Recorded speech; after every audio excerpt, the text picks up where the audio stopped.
Let's play! Whoa! Hello there, ladies and gentlemen. You all may call me Pharaoh, and welcome back to Let's Play Professor Layton and the Unwound Future. Last time we left off, we were still going through Chinatown. We finally gained access to it, and we were just looking around, asking around for any information regarding the evil Layton. Apparently, he is not in the Tower and Pagoda right now, and it's like, maybe someone around here knows where he went. So we've been asking around. We're here at the edge of Chinatown, solve some puzzles and whatnot, and there's still a few number of places we can go to, including, let's go up here to the top. Hey, good old Granny Riddleton's shack. We were wondering where the hell that was in, where that was at in this game. Tell me, Luke, does anything about this room strike you as familiar? Actually, now that you mention it. I mean, yeah, that's straight up. Wait, well, but it's not Granny Riddleton's shack. It says Puzzlette's place. What the hell's Puzzlette? Anyway, we still got 3 hint coins here. We got one on top of this box here to the left. We got one at the very top of the house, like... I was gonna say, it looks like a cinnamon roll or a Danish up there, but just the end of the log up here. And then the mailbox itself. There you go. There is also another hint coin if we examine this tree quite a lot. There's a hidden hint coin. And let's see if Beasley knows what the hell's going on here. That's an awfully big sigh for such a small bee. What's got you down? Me? Well, you know, even a honeybee like myself gets a little down in the dumps now and then. It must be awfully hard to take care of all these puzzles, being, a bee and all. Oh, that? No, that's a piece of cake, kid. My problem is that I'm different from the other bees. No kidding. What's your story anyhow, Beasley? Oh, so you want to hear about me, do you then? Sure, all right. It's a gripping tale of a lowly drone's triumph over adversity.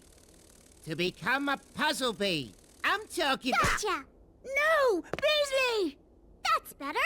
Bugs are so very icky, don't you think? You really can't slap them enough. Oh. Stop doing that! I think he's had enough slapping for one day. Now how are we supposed to solve all those puzzles that we left behind? Oh, no worries there, my fellow puzzle aficionado. Taking care of puzzles is my job now. Granny's put me in charge, so just leave it to me. Granny who? Oh, right, of course. So then you're... That's right. You can call me Puzzlette, because that's my name. Hope to see ya soon, soon. Okay, 1.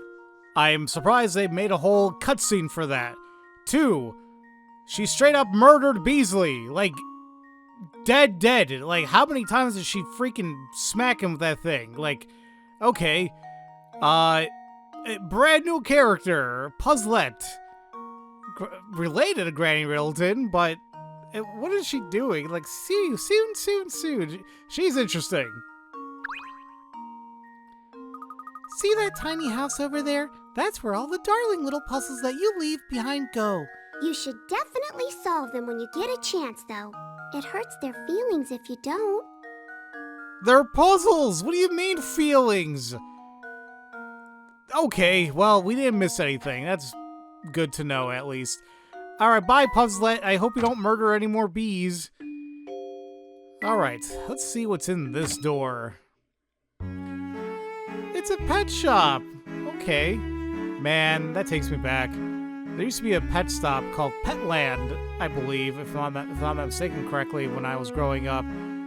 We used to go there here and there when we were just, shopping in the area, just to look. We never were gonna get anything, but God, it really always makes me wonder what happened to all those animals. Alright. Either there's a hint coin on the top left here, there's a hint coin on the bottom right. I guess those are like colored stacks over here, I don't know. And then top right, is that like a poster? I can't even tell, there's not a window. Anyway, so we got those 3 there. Let's talk to you. Squawk! Oh, that's what a splendid bird you've got there. Nice to meet you. I'm Max. Oh my, clever and polite. My name's Myrtle, Max. Hello, Myrtle. Nice to meet you. Is this your pet shop? Pet shop? Oh, no, young fellow. This is no pet shop. But the top right said pet shop. It's a meeting place for animals to find true friends. Are you good friends with Max? You bet. Oh, I forgot to introduce myself. My name's Luke. Well, it's very nice to meet you, Luke. You and Max play nice with each other now, you hear? Oh, get lost, you clown! Now is not the right time to bust that out, Max. He probably said in Bosco's voice too, but it's okay. Alright, that's all we need to do here. So let's go ahead and head out.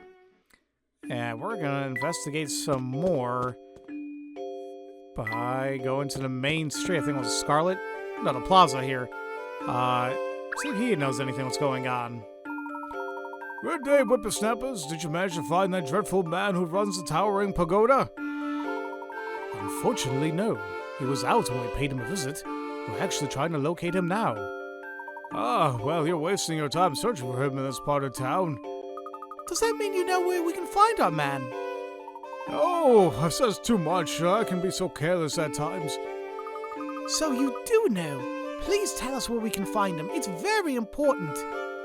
I'll say it again, lad. I like how forthright you are. Given that, I suppose I can drop a hint your way that may help you. That is, in one condition. Yes? If you run over and tell my darling wife that I'll be eating lunch out today. But we don't know who or where she is. Oh, she's easy to find, my Myrtle. She runs a pet shop at the edge of Chinatown. It shouldn't take you long to find it. Very well then. We'll deliver the message to your wife and return later. Well, we were just there, but... okay. Now it makes me wonder if I should... maybe I could have talked to him first before doing all that. I don't know. This must be where we'll find Myrtle. Yes, we were just there, Flora. Don't you remember? We have a message for you, Myrtle. Let me guess. It's from that no-good husband of mine. That sluggard who just strolls about town all day while I work my fingers to the bone here. Professor, what's a sluggard? I'll explain later when we don't have an angry lady in front of us. Now, where were we? Ah, right. Your husband Rudolph wanted to let you know he's eating lunch out today. No doubt he's at Pepper's. It's infuriating. I'm the one who works it. I still manage to prepare lunch for us every day. And he has the nerve to let it go to waste? Now, madam, please settle down. Maybe your food is crap. Furthermore, we don't have enough disposable income to be eating out all the time. I don't care how much he likes those soups. His behavior is simply shameful. Well, since we've delivered the message, we'd best be off now. I spent valuable time picking out and preparing nutritious, delicious recipes, and this is my thanks? I'm a working woman, you know. Oh, where did everyone go? Yeah, we just didn't want to bother you. Phew, that was intense. It just goes to show that when someone prepares you food, you can't just run off on them.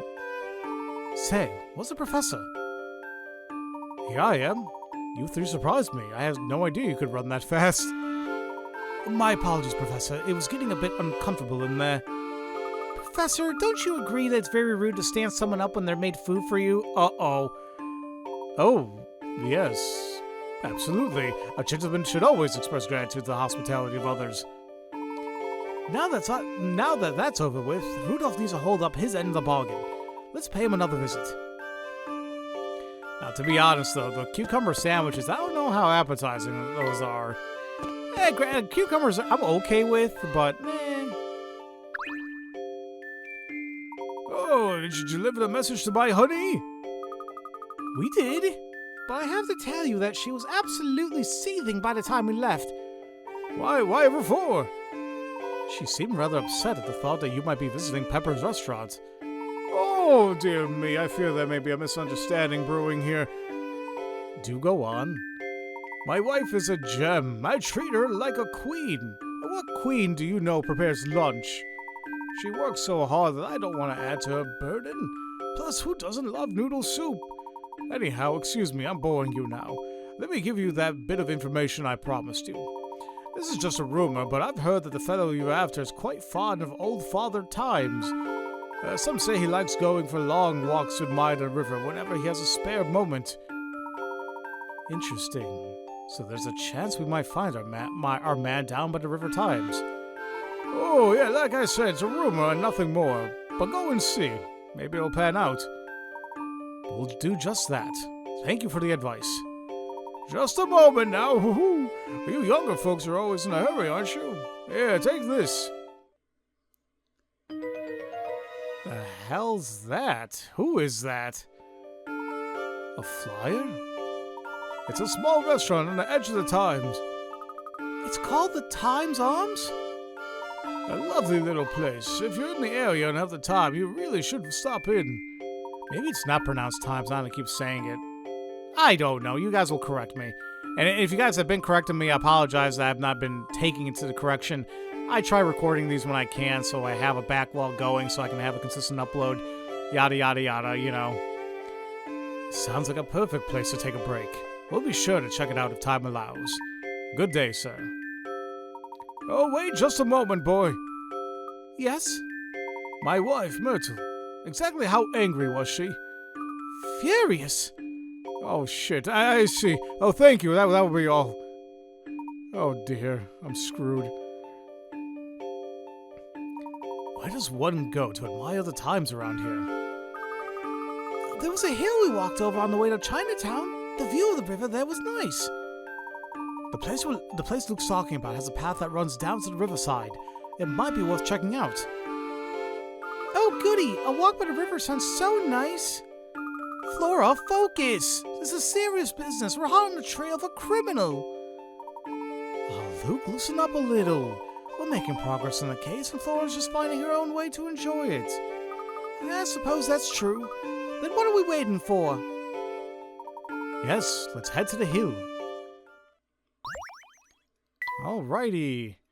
Oh, crap, is this a chapter end? Oh, crap, I probably could have left this in the last episode. Oh, well. Chapter 8, A Meeting by the River. Look, this game's already longer than, Diabolical Box. Because, look, that had 7 chapters, right? Wait a minute, hold on. Yeah, Curious Village had 9. Diabolical Box had 7. I don't know where the hell how long this is gonna go. We're already on 8, and there was a prologue. Alright. Well, let's just continue on then. Let's move over to the right. Head into the bookshop, because if we talk to Maya... there's a puzzle. Welcome to Maya's Miles of Books. Need help finding a book? Oh god, what the hell?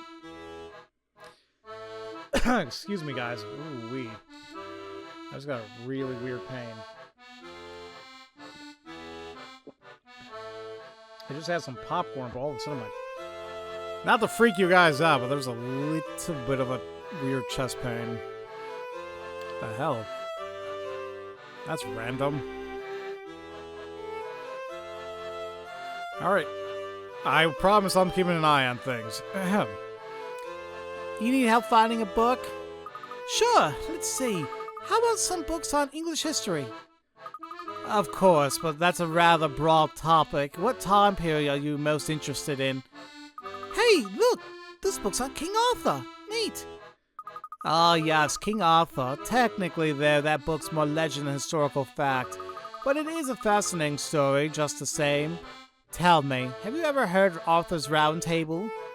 Yeah, there's an awesome-ass summon in the original Final Fantasy VII about it. Kinda. Yeah, around the table. One day, King Arthur invited a number of honored guests to dine at his table of tables. Everyone took their seats at evenly spaced intervals from one another. After sitting down, 2 lovely women in attendance, Genevieve and... Genevieve? Oh my god, now I can't remember how it's actually pronounced. Guinevere. Excuse me, it's Guinevere. And I don't know who... Nami? That one I don't remember at all from the story. I read it back in high school, but, you know, that was the Stone Age. We're amused to find that neither of them saw a woman sitting left, right, directly across the table. What's the minimum number of people that could be sitting at the round table? The minimum number?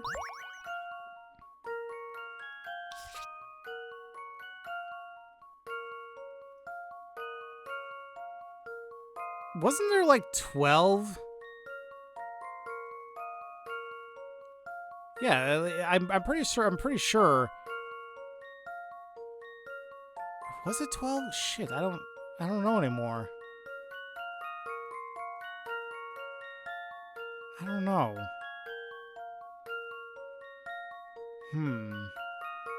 At evenly spaced intervals from one another. After sitting down, two lovely women in attendance were amused to find that neither of them saw a woman sitting left, right, or directly across the table. Can we make like a star pattern just to see if this kind of... It's like a pizza. Oh, well, I fudged up pizza is what I should say. I mean, they're not... Where did they sit? Where did they sit, though?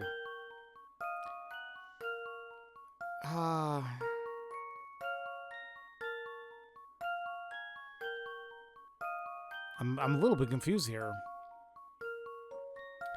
So neither one of them had anybody sitting near that, like next to them or directly across the table. So what's the minimum number of people that could be sitting at the round table? Well, hold on a minute. I guess we kind of think about it.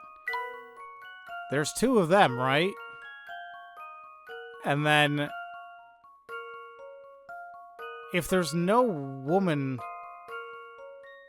next to them or directly in front of them, then we know at the very least there's three other people.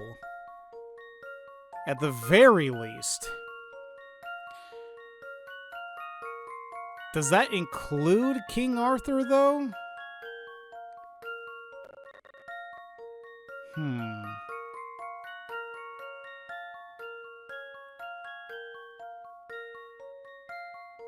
I mean, see, but like now we're kind of making assumptions like are Guinevere and the other woman, are they next to each other? Are they in separate areas? Because they said like neither of them saw a woman sitting left or right directly across the table. So does that include them?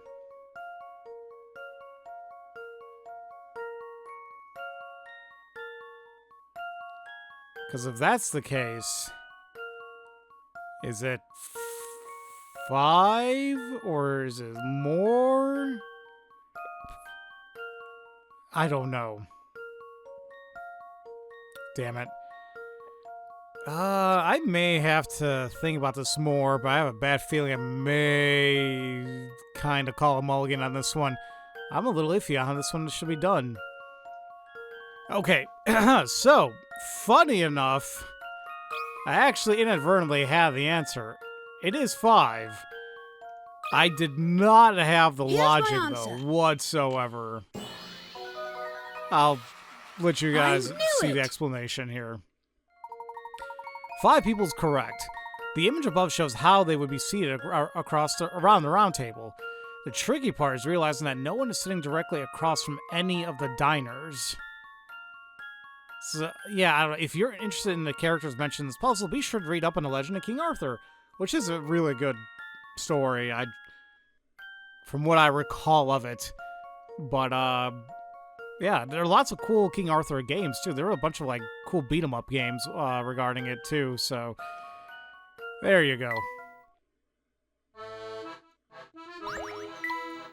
Nicely done. So, what do you want me... Do you want me to ring up that book for you? Thanks, but I think I'll hold off for now. It looks like some really heavy reading. Don't be afraid to dive headlong into a good book now and again, Luke. There's much you can learn. Well put, sir. Hey, we got a thing for helping Maya. Let's see how that goes. There it is, number 7 there. I've just received a new batch of books for the shop. They're great, thick adventure novels, and people are going to love them. But they're heavy. Will you help me carry them? Alright, let's see. I've been doing kind of crappy with these. Oh, that's interesting.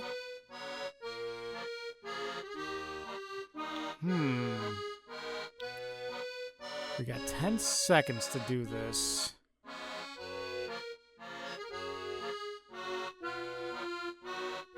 I have a feeling we probably want to knock... Let's see if that does anything.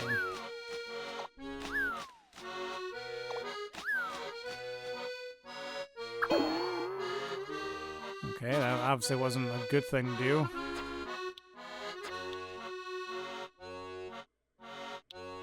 Nope. Do I need to?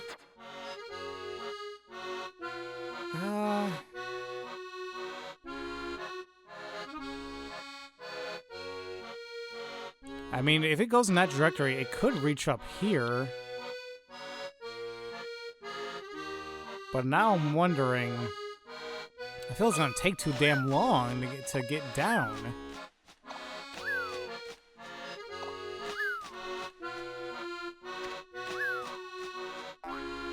Yeah, see, that's what I was worried about.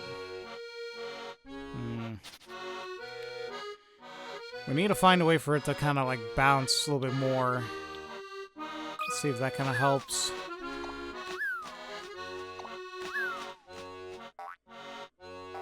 Oh, wow, okay.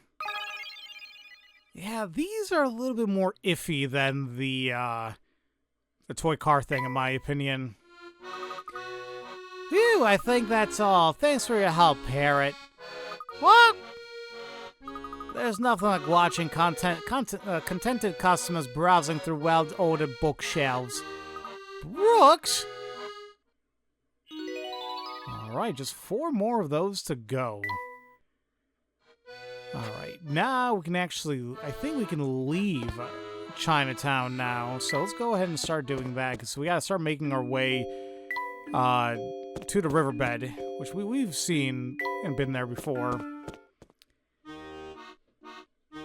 But he has a puzzle for us first. Hello again, sir. Oh! Why do you keep sneaking up on me? Sorry, it's just that I noticed your pants and shoes were all soaked and... So what? I've got wet pants. That's the least of my problems right now. Well, what seems to be the problem?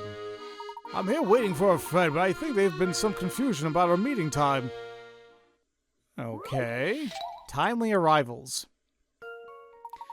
I think my watch is 5 minutes slow, but it's actually 5 minutes fast. My friend thinks his watch is... Wait, my friend thinks his watch is 5 minutes fast, but it's actually 5 minutes slow. If we try to show up at our meeting point at the same time following only the time of our watches, how many minutes earlier than my friend will I arrive? Also, if I happen to arrive later than my friend, put a minus sign in front of your answer.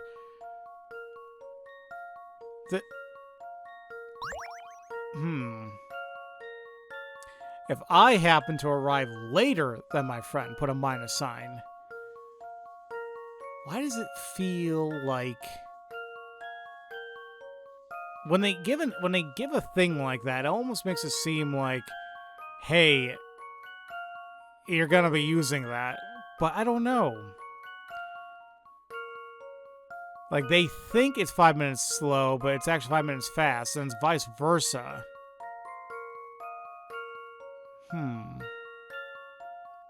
Well, doesn't that mean that he... Because what are we asking here? How many minutes earlier... How many minutes earlier than my friend will I arrive? If your thing's actually fast, doesn't that mean that you will be there earlier than him? So I guess we wouldn't even need to worry about the minus. Like, I don't think they're arriving later. I think they're going to be arriving earlier. But the thing is, I don't know how much earlier. You think it's 5 minutes slow, but it's 5 minutes fast. They think it's 5 minutes fast, but it's actually 5 minutes slow.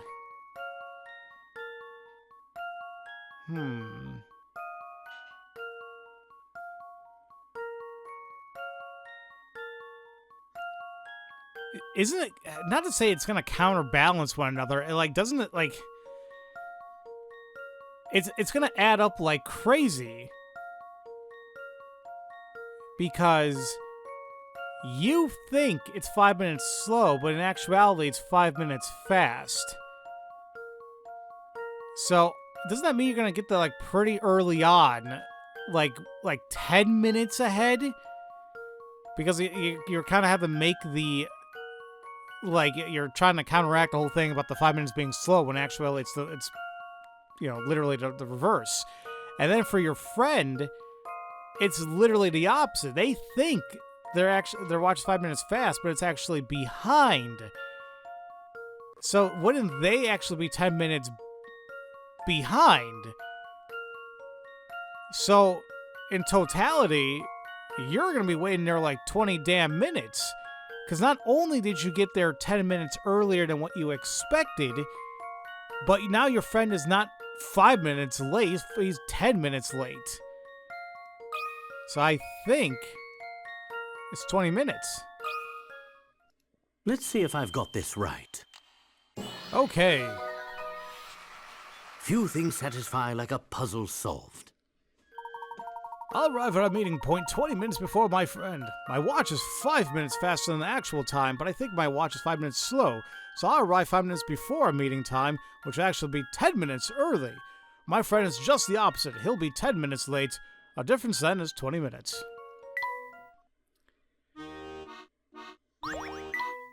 And now it all makes sense.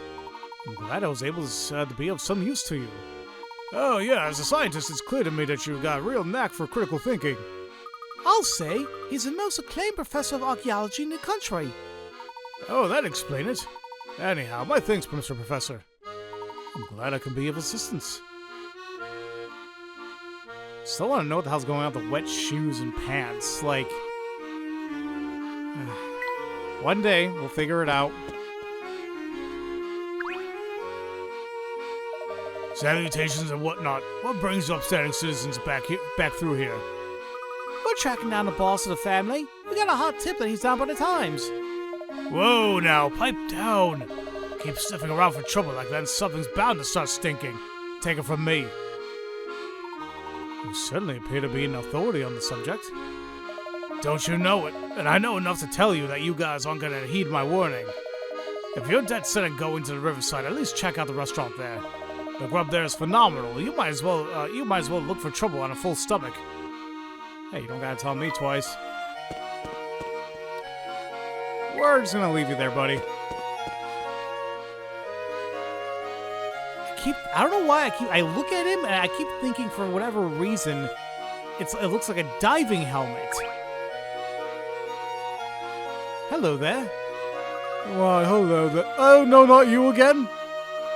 He's not who you think he is. This is all a big misunderstanding. Oh? And just who is he? If you're thinking he's the head of the family, he's not. Honest, he's not. I mean, just look at those eyes. You can see for yourself they aren't the eyes of a criminal. Well, to be frank, they're so small and beady that it's hard to tell. But I suppose they do seem rather trustworthy now that I've stared at them for quite a bit. You know, now that I'm looking a bit more closely, your eyes are pretty beady too, mister. Yeah, but at least he has, like, pupils. Yes, well, that's enough on that subject. Tell me, sir, what are you doing out here? I was supposed to meet a friend here, but he's really late. Oh, buddy, well, we just did a whole puzzle on that. Just go to the entrance of Chinatown. Don't be waiting up.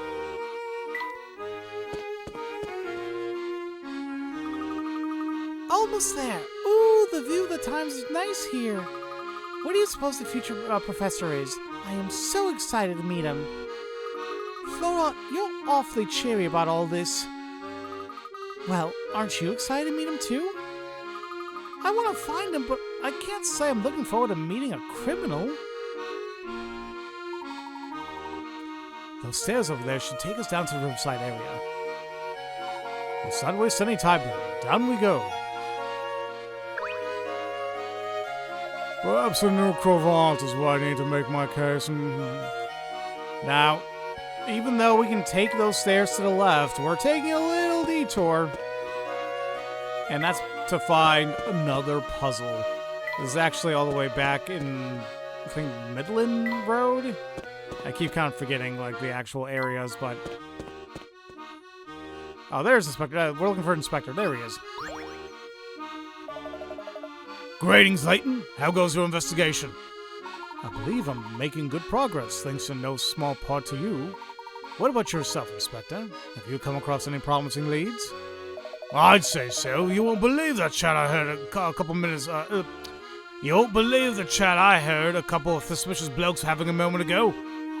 Really now? Please tell me what you heard. Oh, apparently it's a thing. Bricks and balloon. Bricks and bullion. Oh, fudge. A rowdy band of thieves was apprehended just before they could execute their boss's orders. These here 10 bars of gold will fit right into right in their brick wall. Nobody be the wiser. We'll stash them here until the heat dies down. I almost forgot the important part. Don't go putting no bigger bars on top of any litter of bars. Sound like a plan, boys? Now get to it. Are these orders even possible? Place the gold bars in the wall to find out. I mean, okay.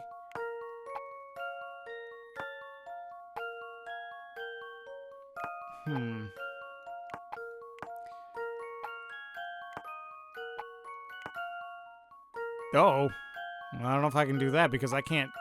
See, that's not gonna work.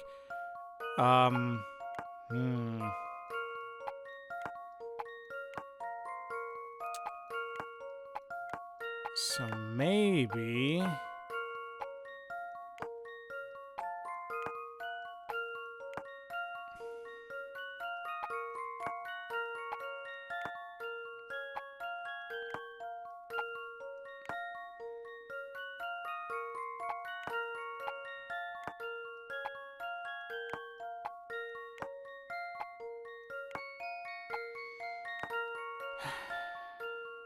Does that work?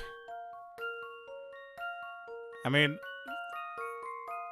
there's no big bar like, I think, literally on top of a, or like a big bar, they're all on, this should work. That should do the trick. How was that 150? That was pretty easy. Just as I suspected. I'm telling you, sometimes my brain is weird. Okay. Golden. What a clever way to hide that bullion. That boss is one smart guy, after all.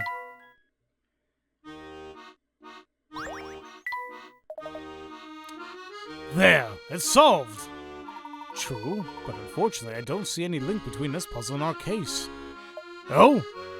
Well, yes, I suppose that's right. I guess it's back to pounding the pavement for now. Okay. Now we can go back to Riverside. Crap, how the hell did I get there? Did I go to the right? No, that's back. That's Chinatown. Okay, hold on. No, I think we go straight through here. No, wait. No. I was right. It's not too hard to navigate this, but I'm still going to be an idiot about it. There we go. Now we go to a new area. This is the Riverside Stairs. Of course, we have 3 new hint coins here. We have one, like the 3rd step right here, kind of like the little grassy patch right there, the 3rd step. The top left shrub up here, and then the rightmost tree, the top of it. There we go. That's all there's here, so let's continue going to the right. Wow, the river looks like it goes on forever. It's so pretty.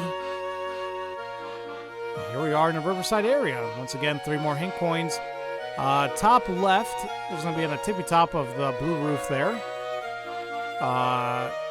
Is that a wheelbarrow right here in the bottom? Like this. I think it is. I can't even tell. And then the window to the right. There we go. What is that to the right? Careful now. That rabbit looks awfully, agitated. I don't like that glint in his eye. He looks like he could attack us at any moment. Well, you've always had a way with animals, even those of the more cantankerous variety. Why don't you see if you can't befriend the little fellow? Befriend him. Right. He doesn't look too, friendly, but I guess I can give it a shot.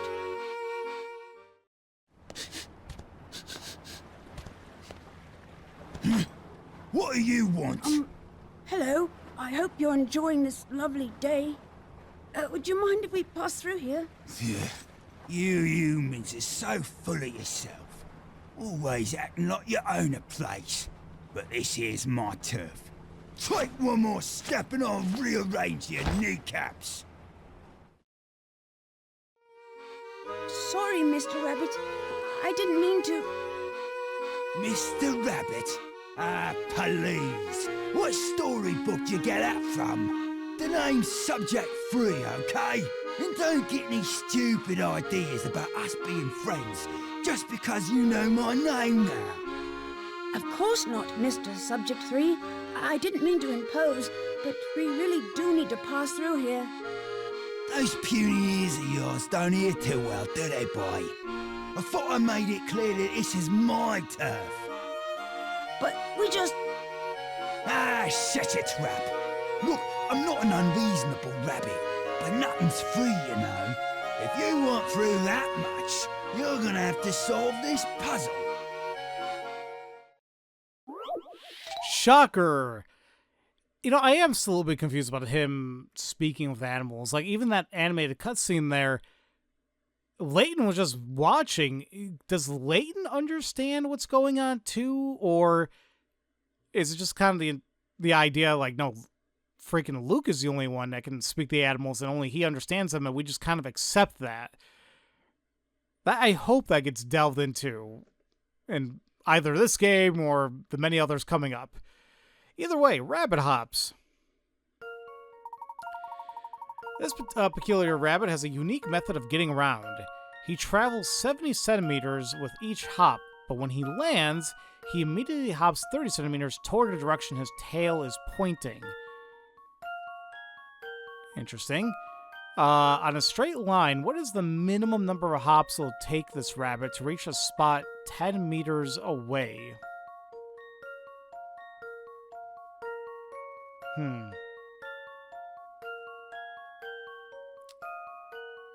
Okay. So...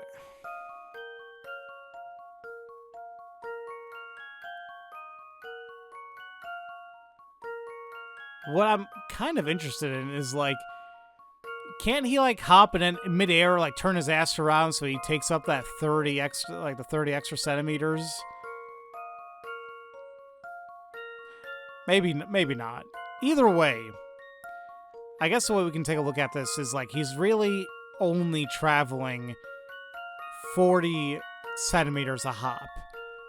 Because he goes forward 70, but then 30 centimeters back because that's where his tail is pointing, right? Now, with that being said and done, it's more so how many hops would it take? Because if it's 10 meters, that's 200 centimeters. Maybe, well, meter, centi is 100. Yeah, isn't it? Is it not? Oh, God, do I need to whip out a... Listen, I'm cheating here a little bit in the sense that I just want to make sure, I want to make sure I got my conversions correct here.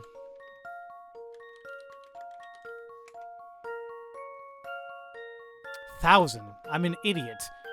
10 meters is 1,000 centimeters, not 100. Centi. The hell's wrong with me? Sorry, guys. I've always been terrible with freaking conversions and all that. Either way, so 10,000.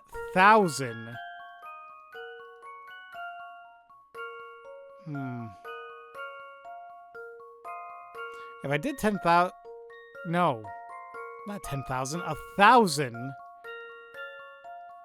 divided by 40 That gives me 25.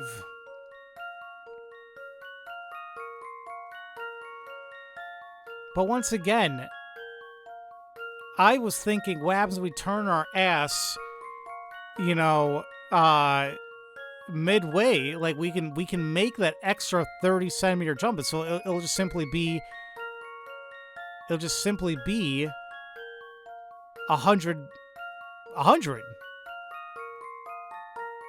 Like he'll be making 100 centimeter hops. Well, would that work? Because then if we do 1,000 divided by 100, that's 10.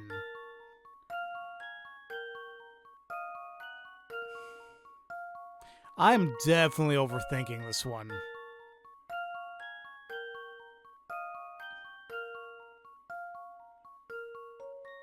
Because wait a minute, crap. I just thought about something. Say he does jump 70 and then turns his ass backwards, so the next hop is 30. Well, no, he can keep flipping back and forth, right? I don't know. This is not a hard one at all. Typically, the ones that are like story, like forced on you, they're not going to be that hard. I'm making this harder on myself because I'm way overthinking this. Okay, yeah, I'm definitely an idiot. I was thinking about this a little bit more, and I'm like, why the hell am I not getting this? And then I was just kind of sitting there thinking about it. I'm like, wait a minute. I kept saying, like, oh, like, yeah, if we do maximize his hopping by turning his ass around, like, you know, as he's hopping, oh, that gives us 100, right? And, like, we just do that, you know, 10 more times, boom, we're done. I was counting even the 30 centimeter hop as a singular hop compared to the initial one. That is another hop. So it's not 20 hops. No, excuse me. It's not 10 hops to get to the 10 meters. It's 20. Man, that wasn't hard at all, but I definitely was overthinking it. And like I had to sit there for like a couple minutes like, what the hell am I missing? I was like, this is not hard. Here's my answer. There we go. I knew it. 20 hops is correct. If the bunny rabbit turns 180 degrees in midair during each 70 centimeter hop, he'll land and then hop 30 centimeters toward his tail, which will be pointing forward toward a target spot. Using this method, it'll simply take the bunny 2 hops to cover each meter. Now, the one thing about this particular puzzle is that we are making a pretty damn big assumption with him being able to make that midair turn. I mean, not to say that he's not allowed to do it, but I just feel like that same logic was kind of utilized in other puzzles. We may have been burned by it. I don't know. Maybe I'm not looking at this right. Ugh, you're one of the smarter humans I've met. I'll give you that. So, what exactly is your story, Mr. Subject 3? Want to know more about this old hair, do you? Well, get your hanky ready, because my tail's a real tearjerker. Okay. I was born in the mean streets of London and separated from my parents at an early age. I would never see them again. It wasn't long before I was kidnapped and sold as a lab animal. I thought it couldn't get any worse. I was wrong. The research facility I was taken to was the most miserable place on Earth. It was there that the whitecoats started calling me Subject 3. That's a peculiar name. Yeah, that's because it wasn't so much a name as an ID. I was a test subject, not a cuddly pet. There was a Subject 1 and a Subject 2 there, but who knows what happened to them. I don't mean to stir up painful memories, but you said you were a test subject, so... You want to know about the test they did on me? Just thinking about it makes my fur stand on end. Well, this was one of their favourite routines. They'd throw me in a room and cut the lights. There'd be a loud noise like nails on a blackboard. Next thing I know, I'm in a totally different room. Even now, I've no idea what they were doing. That sounds awful. Have you two worked everything out? Did you hear Subject 3's terrible story? Apparently, he was forced to be a test subject in a whole bunch of weird science experiments. Our friend here carries a heavy burden on his shoulders. Poor little fellow. Poor little fellow? Pugh. Spare me your pity. Life is hard, kid, and I've had it harder than most. None of it really matters. The sooner you stop expecting good things to happen, the better off you'll be. What kind of attitude is that? You're free now, and you've got your whole life ahead of you. Ah, so now you're gonna tell me how to live my life, huh? Go on then, get out of my face before I bite the lot of you! I mean, I feel bad for him. I mean, I was gonna say, like, oh man, he's not grateful at all, but it's like, you live a life like that, imagine how you would be. And now that has made me really sad too, because the whole idea of test subjects and like test animals and whatnot, like they're still living, breathing beings, you know, and God knows what crappy things that we've endured to them as humans to advance medical technology and other stuff, you know, like, of course, great things for human use came out of it, but at the cost of other living beings. So, it's rough to kind of think about. We got a new toy car course, Carrot Patch. Guess we'll go ahead and take a look into that right now. Number 8. This is my secret carrot patch. It's about time to dig the little beauties up. Who would have thought they'd turn out so tasty? Fresh carrot salad for dinner. Alright.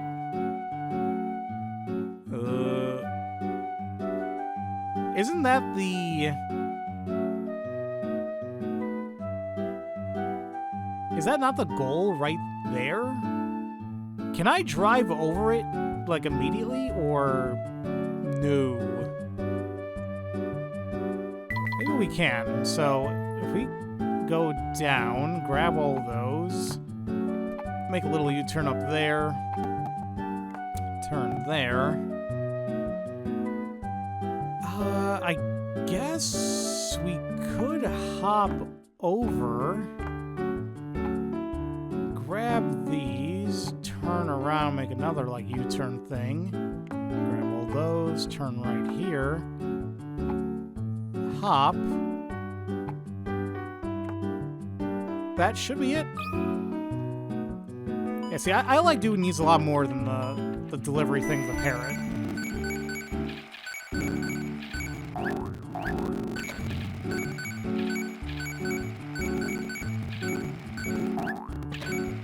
Perfect. Okay. So we just have 4 more of those left to do. Let's go ahead and just get rid of some of these journal entries here. Once again, as I always say, if you feel like reading it, pause the video. Alright. Here's another puzzle for us, though. Hello, Subject 3. What do you want? I was just wondering something. Back when the scientists did work on you... Work? It wasn't work, kid. It was torture. Sorry. What I meant to say was, back then, the facility they kept you at... Don't make me think about that awful place, kid. I've tried my best to block it from my memory. My best memory from that time is diving out there and swimming toward freedom. So the facility must have been near water. Yeah, I still remember the puzzle I thought up as I swam in those freezing waters. Wow, you must have been one heck of a multitasker to do that. So that, well, that may kind of actually explain the whole thing with the scientists having wet shoes and pants. Okay, this is gonna be something. The second fastest swimmer is standing next to the biggest person. The second fastest, so it's either A or C is the second fastest. I may have the biggest body, but I'm certainly not the fastest swimmer. Okay. I've got the sweetest swimsuit, but I'm no match for Big B. So who are they talking about? I've got the sweetest swimsuit. Okay, I'm not really sure what they mean by sweetest. Like, anybody can like their stuff, but alright. I'm the smallest, but I'll finish 4th. So A must be the fourth fastest. C probably then is the second fastest.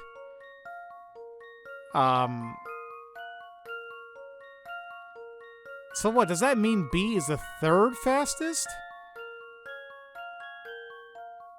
I'll beat the person beside me to win. I think it's D then. Yeah, this wasn't too bad, I think. Because if we're stating the second fastest swimmer standing next to the biggest person, the biggest person's B. I don't know how else we want to take a look at that. And then we say, I'm the smallest, but I'll finish 4th. So we already know then, you're 4th. You have to be 2nd because of the first statement. I have the biggest body, but I'm certainly not the fastest. But then I'm the small... wait. I'm no match for Big B. So, I'm assuming then you probably are the 3rd. And then what? Are you the one? I got the sweetest swimsuit. Because, like, I guess yours is gonna be fine. You're just full of yourself. And then I'll beat the person beside me to win. So yeah, I guess it's D. Here's my answer. Once again, I'm not really sure how that one was worth 40. I knew it! But whatever. Swimmer D is the fastest. Swimming is a lot of fun, but be sure to always warm up beforehand. Jeez, I kind of feel bad for number 5 now. Like, oh, nobody loves me. It's been ages since I swam. I am not a strong swimmer whatsoever. Frankly, I probably need to learn how to do it properly, but eh. Yeah, well, look at that. I guess you're one human that actually has some smarts. What? What do you want? Want? No, I don't want anything. I just... Well, if you don't got a reason to talk to me, take a hike. Take a hike. I'm Max. Subject 1, is that you? Well, I'll be. It is. You made it out of the lab alive too, eh? Huh? So Max was a lab animal, subject 3. Who would have guessed? You look good, subject 1. Keep your beak clean out there, okay? Oh god, that makes me wonder now. Could I have named Max subject 1 if we knew that ahead of time? Well, now it makes me wonder who the hell's subject 2. Maybe it's Beasley. Or that weird cat next to Chinatown. Oops. Alright. Now we can actually move forward. There are a couple places to go, but let's move forward first. Oh, that guy's just standing there. So on the south bank, we have 3 more hint coins. One on the very top left, at the top of the tree. One's on the bottom. There's like a green patch right there. And one on the lamppost, right on top of it. Okay.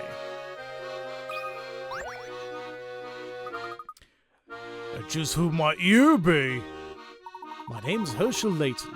I do believe I've made your acquaintance, Mr. Oh, me? I'm Beacon. I take care of the lighthouse in the river. Beacon's a fitting name. Then shouldn't you be there, protecting the shore from Aaron's boats instead of hanging out here? Oh, hey there, little boy. You were so quiet, I didn't notice you there. So you want to know why I'm here, huh? I'd be happy to tell you, but first I need your help. There's this puzzle I just can't solve. It's been keeping me up all night, and I need my beauty sleep. Won't you help me find the answer to this troublesome little thing? Making a scene.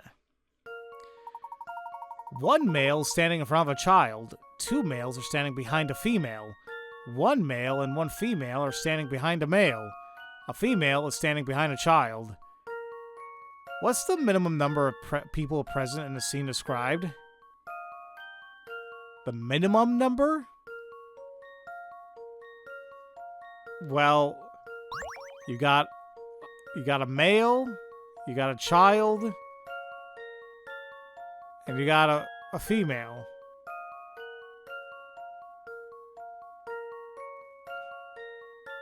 This is worth 40 picarats, right? Okay, is there a trick to this? What's the minimum number of people present in the scene described? Well, you got a male standing in front of a child. That's 2 right there. But then you say that you have 2 males are standing behind a female. We already know that there's a male somewhere. So, but now we introduce a female, so that's 3. That one male standing in front of a child could be one of the males that's standing behind a female. And then we say here, one male and a female are standing behind a male. Okay, that could also be true. And that also that a female is standing behind a child. What's the minimum number of people present in the scene described? Why would it not be 3? We don't know how large this crowd is. But, like, we have the minimum. There's a guy, there's a male, there's a female, and there's a child. I'm a little confused I've got a good what else it feeling could about even this be. one. How is that one 40? Just as I suspected. 3's a crowd. One adult male, one adult female, one male child. That's all it takes if you're standing as shown in the image above. Okay. Oh, so we had to stand like that. Why did they...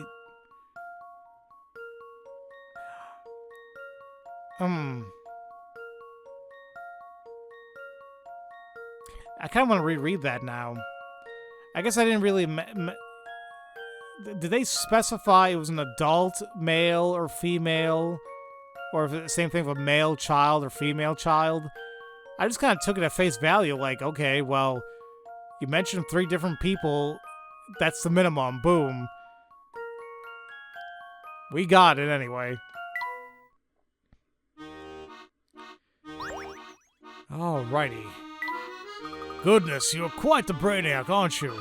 Now, what was it you and your little friend wanted to talk about? We were just wondering what you were doing here on the shore instead of the lighthouse. Oh, yes, well, mine's a rather sad story, so I hope you don't cry easily. I'll try to keep it brief. Before I came to London, I was a star lighthouse keeper out in Dover. But then my employer fitted the place out with a mechanical control system. With the machine there, I was made, as they say, redundant. I was crushed. I've been living my dream only to be chased out by a machine. Don't worry, buddy, it's happened to all of us now. That is a terribly unfortunate turn of events. Just wait, it gets worse. After being run out of town, I found work here in London, right? The ad said I'd be looking after the lighthouse, but when I peeked inside the other day, I was shocked. The whole thing was filled with awful machines buzzing, whirring, and doing other machiney things. I couldn't stand being around all that clanking, so I decided to go for a walk to clear my head. Strange. Why would the owner put out an ad for a lighthouse keeper when the machines do all the work? Something about Beacon stories seems fishy, Professor. Yes. I have a feeling there's more going on here than you, I, or Beacon have been made aware of. That is odd. Well, thanks for the fork. And, hey, another request here. I'm sure this is going to be fun to do. Alright. What shall I do? I have a dance competition next week, but I can't decide what to wear. Especially on my head, I need a hat. I'm thinking a tall, elegant number. Oh god, this one's delivering 18 seconds? This is gonna suck. Alright. So See, the thing is, if I do this, it's a little off-centered, so I don't think that's gonna work. We can do that. And then...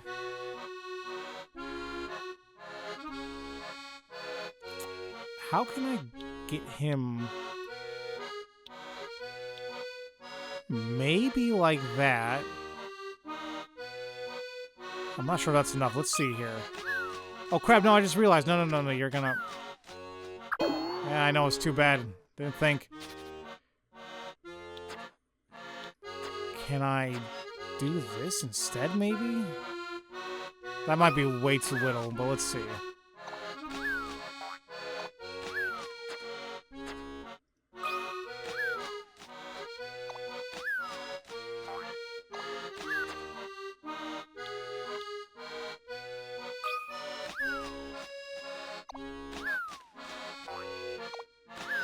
So either way, he keeps hitting that. Like, this portion right there. Huh. What else? Well, oh, I know how to connect it. I can connect it here. And then what? You're still gonna hit that thing up there, aren't you? Yeah, okay, no, that's not gonna work.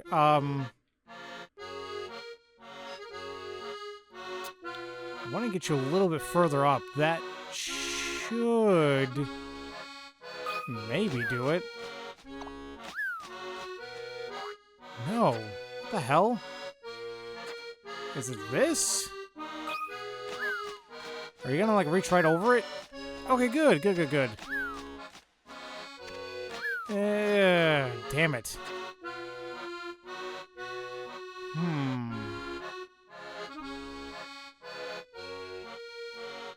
Maybe this will help. Because I feel like we gotta make like a big bounce. Oh, this might take a lot of time. Oh, okay. Now I see. Oop. Because he's gonna have that little bounce right there to the right, but he'll be right on that perch. I think that's why they give us the 18 seconds, because like this portion right here takes a little bit of time.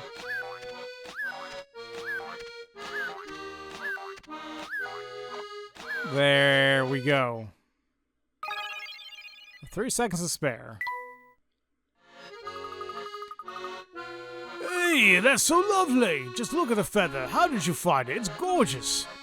Squawk! I'll be dancing to the top of the podium with this on my head. Thank you, parrot. Wish me luck. Good luck. All right, just 3 more of those to go and no more of these requests. Okay. Now we can check out the area to the right of subject 3 here.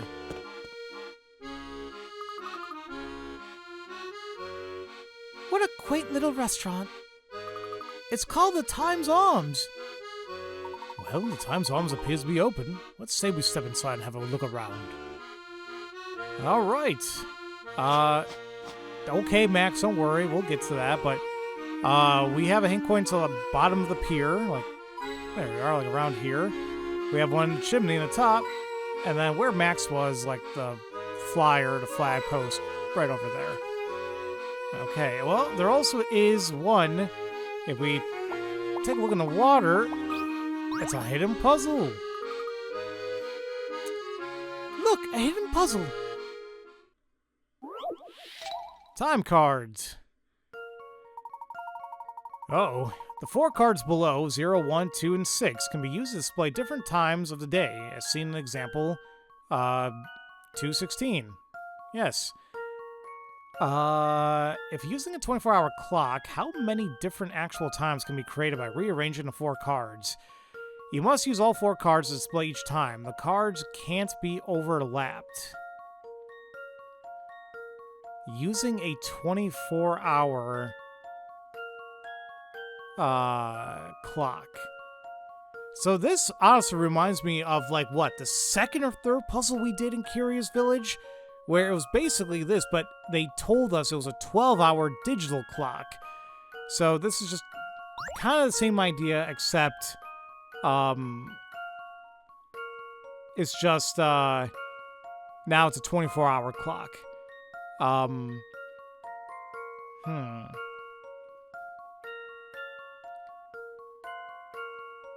right. This is gonna be. I don't know how much this is gonna take to do all this. And then this might trick us as well, but the whole idea that we have these 4 cards. Yes, it says that they can't be overlapped, but what's to say we can't just take that 6 and make it into a 9? We've seen this trick numerous times over all these games so far. So that adds a whole different heap of numbers to utilize. So, okay. Well, I guess the kind of best way to think about this is like it probably just to use like go in earliest times. Like we have 0 or like 126, but then we also have 129.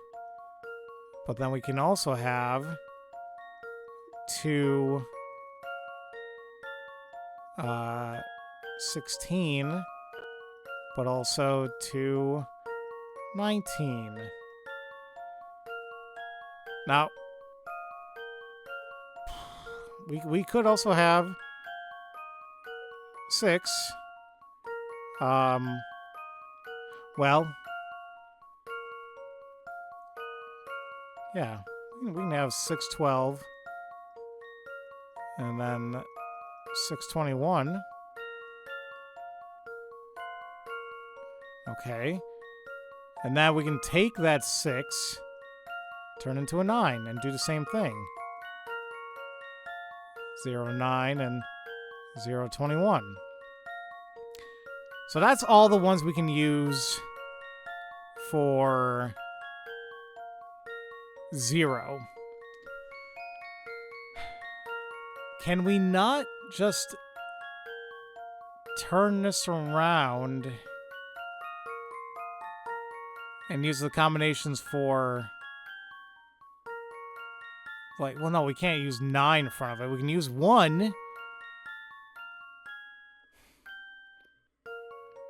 Like, well, no, they can't. What does it say again? Okay, hold on real quick, because we can't have doubles.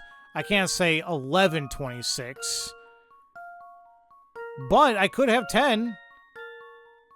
I can have 1026 and 1029. Pretend I'm spelling things correctly. And once again, since I can't have I can't have 11 after that, I could have 12. I can have 1206 and 1209. Right? How many do I have here? 1, 2, 3, 4, 5, 6, 7, 8, 9, 10, 11, 12. So that's 12 ending with 12 right now. So now now we can go to the 16s. We can do 1601. We can do 1602. And we can flip that around as well. We can do 1901 and 1902. Oh, but wait a minute. I think I almost screwed up. We can also do 19. No, what am I doing in my life? No. I was going to say, oh crap, what about 1610 and 1620? Well, we can do 1620. I can't do 16... Wait a minute. No. I completely fudged up. I can't do this. And I can't do that either. Because I'm reusing 1. Ooh-wee. Thank God I caught that. I could do 16, 20, though. Same thing here. I can do 19, 20. Okay. I think we got all the ones secured. Now it's a matter of doing... Because it's a 24-hour clock, right? I mean, we did 16, 19, so now we got 20. What is it? I got the 1 and 6, right? So I got 2016, 2019. Now, obviously, we can't do 61 or 91 because that overlaps minutes, right? So now I think the other ones we can do now is 21.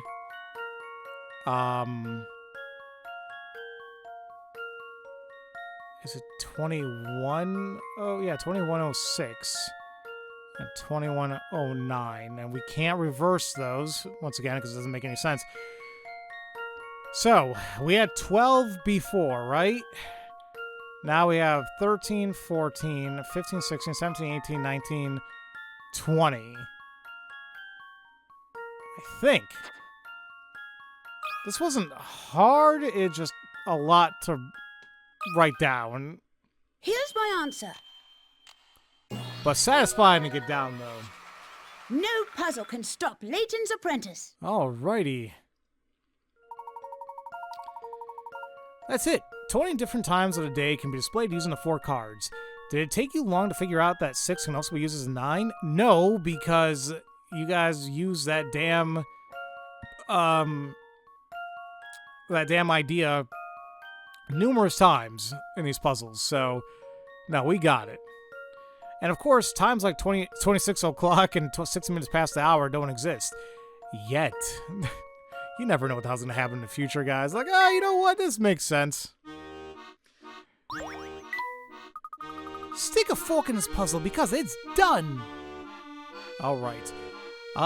It looks like we are reaching a chapter end very soon. So we'll just continue a little bit more. It is getting very late, though. I have work in the morning, but just hope to God I can finish this up soon. So if I enter the restaurant here... Man, they made it sound like there was going to be a lot of people here. It's a popular place. There's like nobody here, literally, besides the bartender, I guess. Either way, they have 3 ink coins. We got one, the left light fixture on the top there. We got one on the chair in the bottom right here. And the last one's going to be the end of the countertop to the right here. Or whatever. Is that a bell right there? Anyway, that's all we got there. Gentlemen, lady, welcome to the Times whatever. Good afternoon, sir. We're here to search for an acquaintance who may have come by today. As you can see, business is quite slow. One regular came in earlier, but he left a few minutes ago. I see. This regular didn't happen to come from Chinatown, did he? Forgive me, but it doesn't seem right to give out that kind of information without his consent. Of course, I understand your concern. However, this information could be vital in assuring the safety of London. It's quite a claim to make. What about this? If you help me with a problem I'm having, perhaps I can help you with yours. Alright, what issue do you have? Diced date. You decide to make a special pair of dice that can display each day of the month numerically on your desk, as shown by the 12 at the top of the screen below. Each day must use both dice, which means single-digit days, like the 1st and 2nd of the month, will display as 01 and 02, respectively. That makes sense. You thought you had the design figured out, but the layouts below won't display all of the dates. Draw a circle around the one number that needs to be changed. That needs to be changed.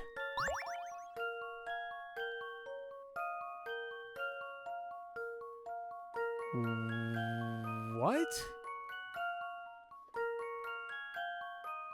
Decide to make a special pair of dice that... Display each day of the month numerically on your desk as shown by the 12 at the top of the screen below. Yes.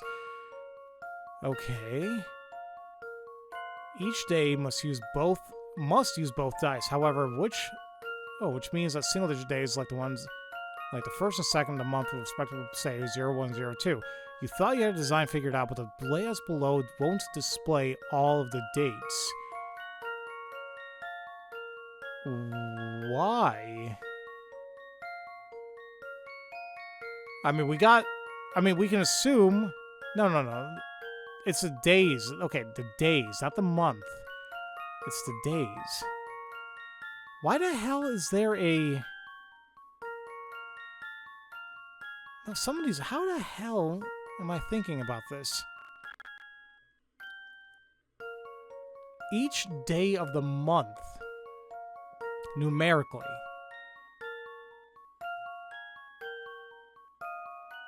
Okay, so, like... The 1 and the 2 makes sense.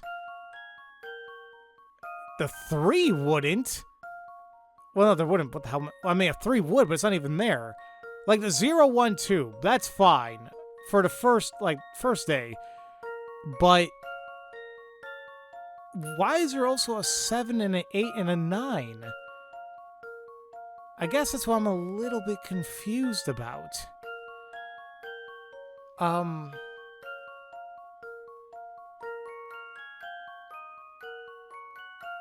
I mean, the other set of dice on the right, like, let's just use like a one. No, even like let's just say like the first of the month, second of the month, third of the month, fourth of the month, fifth of the month, sixth of the month. Like that's fine. I am not thinking about this right. I gotta solve this too because I gotta take my dog out. What? You thought you had a design figured out, but the layouts below won't display all the dates.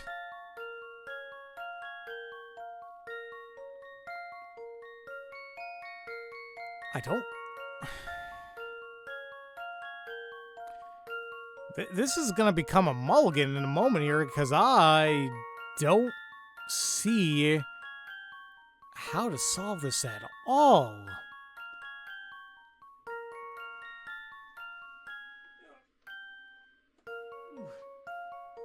Sorry, I just picked up my dog. Maybe he can help me. I don't know how to do this, buddy. Give me your brain power. He basically has a circus playing in his head 24/7.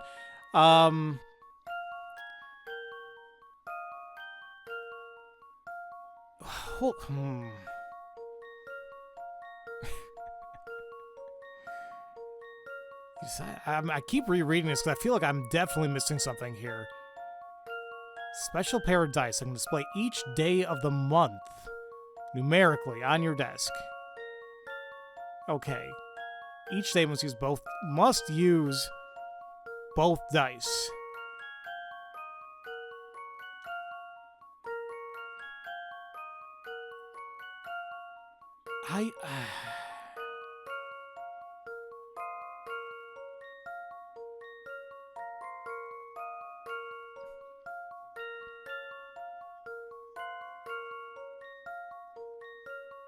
I don't know how I'm thinking about this.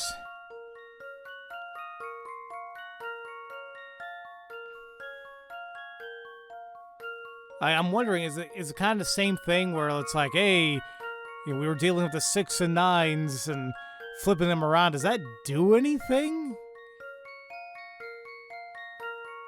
I really don't know.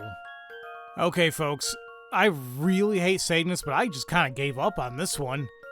I don't know, and frankly, I still didn't know, like, how to view this, or how to figure this out. I mean, I am sure that I'm missing something completely obvious here, but either way, because I want the game to explain this, the one that needs to be changed is the 6 here on the right.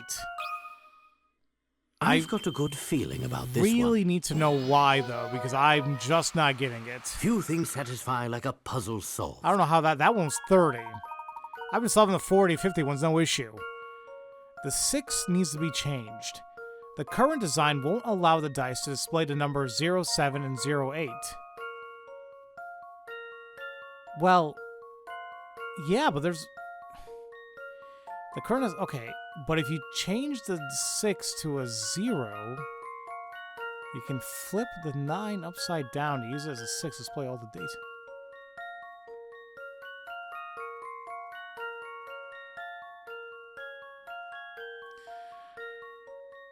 Oh my god, I'm an idiot. Guys, do you realize what I...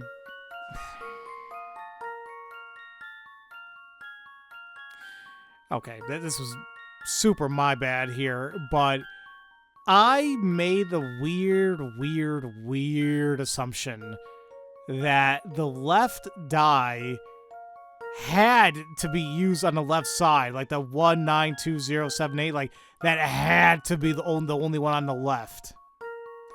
And then the one on the right, 152634, had to be the one on the right-hand side. It makes so much more sense.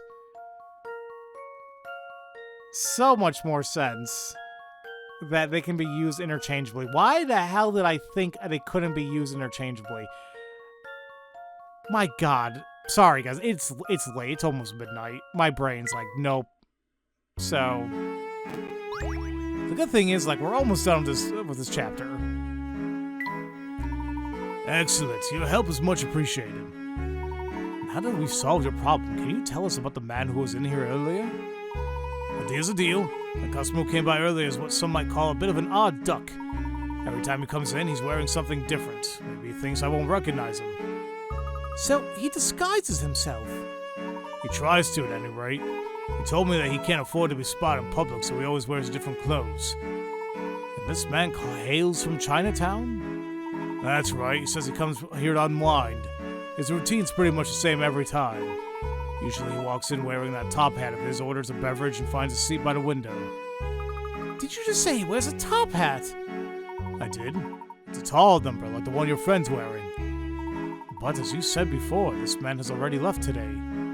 That's right. If you were here just a few minutes ago, you would have been bummed at him leaving.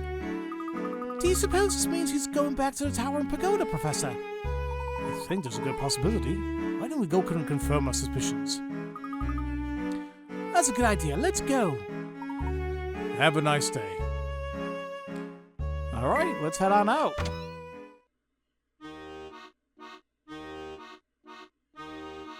Wait. Who is that? Oh, it's Barton. Hi there, Barton. Fancy seeing you here. Oh, hello, Luke. I've been traveling around on foot and gathering information, but all that walking has been a move for a snack. So that's why you were peeking through the restaurant window. Yes, I confess a lovely wobbly jelly caught my eye. Do a hungry man a favor, keep my little break a secret from the inspector, please. Ah, I would dream of reporting you, my good man.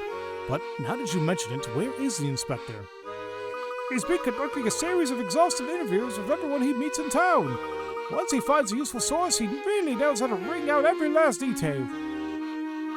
I'll bet. Now I kind of feel bad. Go in there, buddy. Get yourself something to eat. All right. Now we can actually go back and let's see if we see the fake evil Layton or whatever. Oh, my dear sweet Fluke, I've been looking everywhere for you. What are you doing here? Please excuse Luke here. He's just surprised is all. What a pleasant coincidence it is that we all happen to walk through here. Coincidence? Oh, no. This is nothing short of fate, because you see, Fluke and I are destined for one another. Well, I suppose that's one way of thinking about things. Fate? Destiny? Luke, just what have you been telling this sweet girl? Me? Nothing! It's all one big misunderstanding! Belle and I, we aren't, involved like that. Oh, Fluke, when you get all flustered like that, you're so cute I could just eat you up. I'm not flustered or cute. Hush now, my strong, gorgeous man.